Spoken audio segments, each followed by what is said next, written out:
So patients who go to the pharmacy, if you've ever been to a pharmacy and looked down the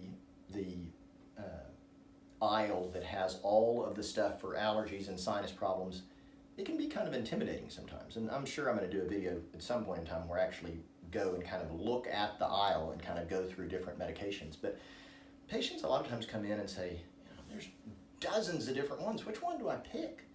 Well, I'm just going to specifically speak only about antihistamines today. And so back in the day, many decades ago, there was only sedating antihistamines like Benadryl and medications like that.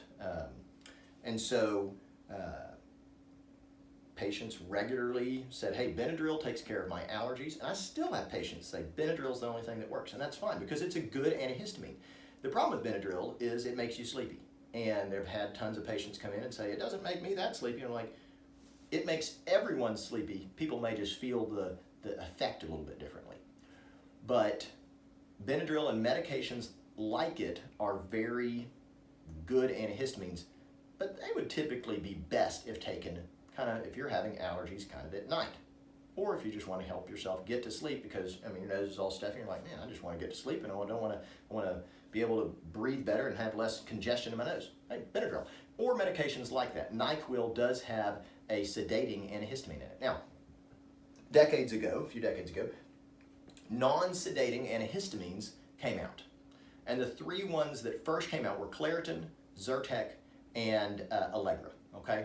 And you'll find these all over the counter, and you'll have different formulations like Allegra D that has a decongestant.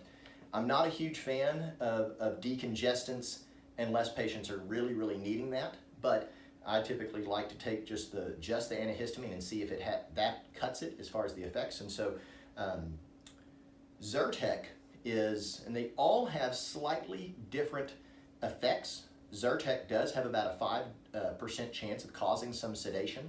It's thought to be a little bit stronger, a little bit more like Benadryl, and so they're not exactly all the same. Zyrtec though, and I'm a person like this, I remember taking Zyrtec when I was having some allergies around my residency, and I was like falling asleep at 1 p.m. and I was like, man, what is going on? And finally, after doing that 2 or 3 days in a row, and obviously the attending getting super frustrated, I was like, oh my gosh, that was from Zyrtec. So there are some patients that will get sleepy with Zyrtec, so be aware of that. But it is a good medication, and oftentimes is kind of the first line of a good antihistamine. There's Allegra, and Allegra is the one that I like the best because I don't get sleepy with it. But there's two different formulations of Allegra. There's Allegra 60, which is faster acting but shorter acting, and so it only lasts for about 10 to 12 hours, but it also starts up pretty quickly within about 30 minutes or so, up to an hour. And then there's Allegra 24, which is the 180 milligram dose, and it lasts for a longer period of time, but it also takes a little bit of time to work. And so if you're taking Allegra first thing in the morning and you really have your allergies really bad in the morning, it may not be the best thing to do to take it first thing in the morning. You may take it at night and kind of make sure that it's kind of good in your system to take it on that dosing schedule. And then there's Claritin. Claritin is really non-sedating. Like I don't think that there's almost any patients that should have sedation with Claritin. The problem with Claritin, in my opinion, is it seems to be the weakest one.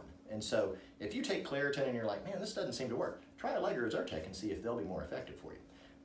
But it also, if you're having sleepiness with Zyrtec or even with Allegra, then try Claritin because it's almost certainly not going to have as much sedative properties. So that's the difference between those three.